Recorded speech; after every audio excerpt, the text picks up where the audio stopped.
While I was recovering from surgery, my son's wife told me, "Your room's being turned into a gym.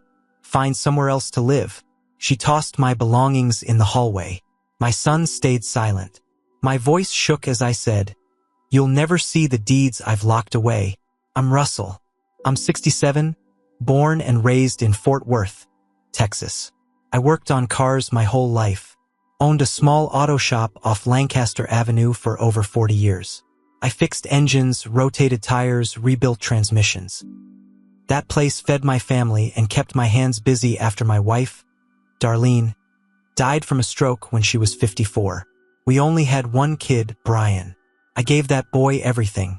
Put his name on every Christmas gift twice. Paid for college even though he dropped out halfway through. Let him move back home. Paid off his debt when he maxed out 3 credit cards trying to start a podcast that didn't last more than 4 episodes. Still, I loved him. I thought I was doing what a good dad does. Thought I was building a family. About a year ago, I sold my house. It was too big and too empty without Darlene. Brian and his wife, Shelby, offered me the guest room in their 2-story house in Benbrook. I was hesitant. I knew Shelby didn't like me much, but Brian insisted. Said I shouldn't be alone. I agreed, figuring it'd be temporary. I should have trusted my gut. Shelby always smiled too tight. She never looked me in the eye.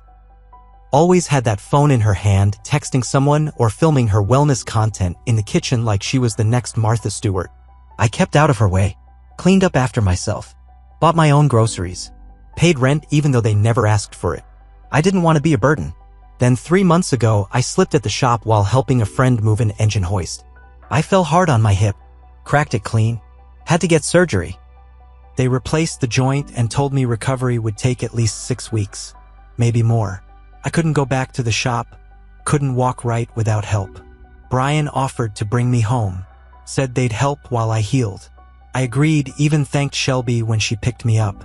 That was mistake number 2. For 2 weeks, I slept in the guest room with a heating pad on my leg and a bottle of painkillers on the nightstand. I tried to stay out of their way. Kept quiet. Ate cereal and frozen meals. I watched old westerns with the volume low. But Shelby wasn't subtle about how she felt. She stopped saying good morning. She'd sigh loud when I was in the kitchen. She'd make comments like, "We need to declutter," while staring directly at my cane. Brian noticed, but said nothing. He just rubbed the back of his neck and scrolled through his phone like he didn't hear it. Then came the morning everything broke. It was a Wednesday. I remember because the trash bin was out by the curb and I always used to take it out on Wednesdays. That day, I got up slow, made my way to the kitchen with my cane, and poured myself a bowl of Raisin Bran. Shelby came in wearing those tight yoga pants and holding a rolled-up paper. She set it on the counter like she was unveiling a painting. She said, "So, we've decided we're turning the guest room into a gym." I stopped chewing. "What?" She kept going, voice calm like she was reading from a script. "It's just not working out long-term. We need that space. And with the baby coming, we have to prioritize wellness. You understand." I didn't. I really didn't. I looked at her, then at Brian, who had just walked in, barefoot, rubbing his eyes. "Where am I supposed to go?" I asked. She pointed toward the hallway. "We cleared out your things." I turned. There they were. 2 trash bags filled with my clothes. My leather wallet sitting on top. My shaving kit. A bin with my pill bottles and my Bible, just tossed in like junk. There was no box. No care. Just bags like they were waiting to be hauled to Goodwill. My throat closed up. I couldn't breathe for a second. I looked at Brian. "You okay with this?" He didn't look at me. "It's just, Shelby thinks this is best." I looked back at Shelby. "I just had surgery. I can barely stand." She shrugged. "You've been here 2 weeks. That's a long time. We thought you'd be back on your feet by now. We need space." "Space?" I laughed once, bitter and dry. "You mean you need me gone?" Neither of them answered. Shelby grabbed a glass and poured herself water like she was done with the conversation. "We can help you find a place. There's a senior center nearby." That was the moment. That exact moment something broke inside me. My leg ached. My hands were shaking, and I had to sit down in the recliner just to steady myself. Then I looked up at them. I said, "You'll never see the deeds I've locked away." Shelby blinked. What? I stared right at her. You heard me. Brian looked confused. Dad, what are you talking about? I leaned forward, slow, steady. The shop I sold last year. The land I bought in Weatherford. The cabin up at Possum Kingdom Lake. Every bit of that money. Every title. Every deed. I locked it away. Not one piece of it has your names on it. Shelby's face dropped. Wait, what? You think I sold my business and moved in here with nothing? You think I'm some broke old man? Brian stepped forward. Dad, no, I said. Let me talk. When I sold the shop, I made a deal worth $250,000. That land in Weatherford? I bought that in 1992. It's worth over $200,000 now. The cabin? Paid off, renovated, and rented out all summer. I've got more money than you think. But none of it's yours. Shelby's voice cracked. That doesn't make sense. Why would you hide that? Because I was watching. And what I saw these past 2 weeks told me everything. They went quiet. I kept going. Darcy's name is on the trust. She called me every day I was in the hospital. Came by with snacks. Sat with me. She even brought me socks because mine had holes. She didn't know I had money. She just cared. Shelby was pale. Darcy? That girl who works at the bakery. Yeah, that girl. Brian looked hurt. You do that to your own son? I looked him in the eye. You already did it to me. I moved out the next morning. Darcy came in her old Honda Civic with a thermos of coffee and a look on her face like she'd been waiting for the call. I didn't need much. Just the bags Shelby left in the hallway. I didn't even say goodbye. Brian didn't come out of his room. Shelby stood at the top of the stairs with her arms crossed like she was watching someone take out the trash. I didn't say a word to her, but I saw the way she was looking at Darcy. Like she was trash, too. Darcy drove me to her place in Weatherford. It's small, a one-bedroom with a fold-out couch, but clean, warm, and full of love. She let me sleep in her bed while she took the couch, no argument. Every night she brought me tea and helped with my leg exercises. She didn't ask for a thing. A week later, I met with my lawyer. I told him to pull up the trust I'd set up after I sold the shop. We updated it that day. Everything, every cent, every property, every asset was transferred fully into the trust. Executor, Darcy. Beneficiary, Darcy. There was one condition. Brian could contest the trust if I passed before 5 years, but I added a clause. If he did, all assets would go to the church I grew up in. No wiggle room. A few days after that, Brian called. I didn't answer. Then came the text. Dad, we need to talk. Shelby's upset. She thinks you were unfair. Unfair. That word made my blood boil. Darcy saw me staring at the message and asked if I was okay. I said I was, but my hand was shaking. Then came another message. You're choosing her over your son? That's when I realized something I hadn't wanted to admit. Brian wasn't just silent. He was complicit. Maybe he didn't throw the bags into the hallway, but he stood there and let it happen. He let his pregnant wife kick out his recovering father like I was a dog that had overstayed its welcome. I didn't reply, but a week later they showed up. They came to Darcy's apartment unannounced. I was sitting on the couch with a heating pad on my hip when I heard the knock. Darcy opened the door, and there they were. Brian in a wrinkled polo, Shelby with her belly just starting to show, holding a box of something wrapped in tissue paper. Hi, Shelby said sweetly. We wanted to bring you some food. Darcy looked at me. I nodded, mostly because I wanted to see what their game was. They stepped in, acting friendly, smiling too much. Shelby handed me the box. It was some kind of baked casserole that didn't smell like much. She sat on the arm of the chair next to Brian. Brian leaned forward. Dad, look, we messed up. Shelby nodded. We didn't realize how hurt you were. Things got stressful with the baby and work and all. I looked at them. Stress makes you throw someone out after surgery? Shelby blinked. I was overwhelmed. Brian? He looked down. I didn't know what to say. You didn't say anything. That was the problem. Shelby tried again. We just want to make it right. We didn't know about the money. There it was. The real reason they came. I didn't flinch. You came because I said you'd never see the deeds. They froze. Shelby smiled again, thinner this time. We just think it's something we should all talk about, like a family.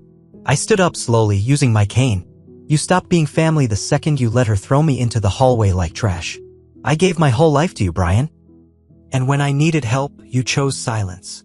Brian opened his mouth, but I cut him off. I'm not bitter. I'm not mad. I'm just done. Darcy stood up beside me. Not to block them, just to stand with me. Shelby's voice rose. This is wrong. That money should go to Brian. He's your son, not some niece with a coffee cart. Darcy flinched. I didn't. Get out, I said. Brian stood up. Dad? No, you don't get to beg now. You didn't even call me once while I was lying in that hospital bed. You want forgiveness, you earn it. You want money, you won't find it here. Shelby stared at me. Her face was red. Her jaw was tight. You'll regret this, she hissed. I nodded. I already do. I regret ever letting you into my home. I regret not raising Brian better. Darcy opened the door. They walked out, but it wasn't over. Not even close. 2 weeks went by after they showed up at Darcy's door. I didn't hear from either of them. No calls. No texts. I figured they were stewing, maybe trying to figure out how to worm their way back in. That kind of silence isn't peace, it's planning. Then one morning, Darcy got a letter in the mail from a law office in Dallas. She brought it to me confused. It was addressed to the trustee of the Russell K. Langston Family Trust. Inside was a notice of inquiry. Brian and Shelby had hired a lawyer. They were trying to contest the trust. Even though I'd put the 5-year clause in, and even though it clearly stated that any attempt to challenge it would reroute everything to a church, they were banking on getting around it somehow. Probably thinking I was too old or too tired to fight. They underestimated me. I called my lawyer that same day, and we scheduled a formal sit-down. I had him send a cease and desist. He also reviewed every inch of the trust, made sure it was ironclad. I even added another clause. If anyone representing Brian or Shelby contacted Darcy about the trust again, Darcy had the right to press harassment charges. Darcy tried to laugh it off, but I could see she was rattled. I hated that they were dragging her into this. She didn't ask for it. She just answered the phone when I needed someone. 2 days later, Darcy's bakery job got a surprise inspection. Health department. Someone had called in an anonymous tip about rats and mold. The inspector found nothing. In fact, he told her it was one of the cleanest places he'd walked through that week. But the timing was no accident. I knew Shelby was behind it. That's how she works. She uses little knives, not big ones. I told Darcy to stay out of it. Let me handle it. Then I did something they didn't expect. I went to their house. I got a ride from one of my old buddies from the shop, Jim, who still owed me a favor or two. He dropped me off and waited in the truck with the engine running. I walked up the front steps, slow but steady, and rang the bell. Shelby answered. She froze when she saw me. Before she could say anything, I said, "Call off your games." She crossed her arms. "Excuse me? You tried to ruin Darcy's job. You're digging for money that isn't yours. You made your choice. You don't get to spin the wheel again." Brian came to the door a second later. His face looked older, tired. "Dad," he said, "you shouldn't be here." I looked him square in the eye. "You're right. I shouldn't have to be, but I came here to give you both one chance to end this now. Walk away. Stop the lawyer. Stop the games. And I'll leave it at that." Shelby looked at Brian, then back at me. "You think you can threaten us with your little church clause?" "No," I said. "I'm not threatening you with a clause." I reached into my coat pocket and pulled out a phone. I hit play. Her voice came through loud and clear, recorded from her last visit to Darcy's apartment. "That money should go to Brian, not some niece with a coffee cart. Then, you'll regret this." Shelby's face drained. I continued, "Texas is a one-party consent state. You threatened me and my trustee. That's documented. If you don't stop this legal stunt, I'll take this to court and press harassment and elder exploitation charges. You want to see what that looks like on your wellness brand?" Now she looked scared. Brian's mouth opened like he wanted to say something, but I cut him off. "I raised a son. What I got was a stranger. But I'm done feeling sorry about it. You made your bed. Lay in it." Then I turned and walked back to the truck. Jim didn't ask questions. He just drove. Back at Darcy's, I told her everything. She didn't smile. She didn't celebrate. She just hugged me and said, "You don't owe anyone anything now." But she was wrong, because that wasn't the last of it. A week later, I found out Shelby had been fired from her wellness brand partnership. Apparently, someone sent them that audio recording. Not me. I still don't know who did. But I have a pretty good guess. Shelby's younger sister, Kayla, used to intern for the same PR company that ran those deals. She always liked me. Said I reminded her of her granddad. She was at the baby shower the year before and saw how Shelby treated me even then, talking over me, making jokes about my old man smell. Maybe she heard about what happened. Maybe she decided enough was enough. But it didn't stop there. 2 months passed. I thought maybe things would settle. Brian and Shelby backed off after the letter from my lawyer, and I didn't hear a word from them. Darcy's job was fine again. The bakery even got more customers. People liked that she stood by family. But peace didn't last. One afternoon, Darcy came home early from work. She looked shaken. I was sitting on the couch reading the paper when she walked in. "Uncle Russell," she said, holding out her phone. "Look at this." It was a social media post. Shelby's page. She'd written a long, dramatic caption with a black and white photo of her holding her pregnant belly. It read like some kind of open letter to her followers. "My heart is broken. My husband's father abandoned us in our time of need. He was supposed to be a role model. Instead, he took everything we had coming and gave it to someone else. Family should come first. Always." Then she tagged the trust. And Darcy's name. That wasn't just dirty. That was deliberate.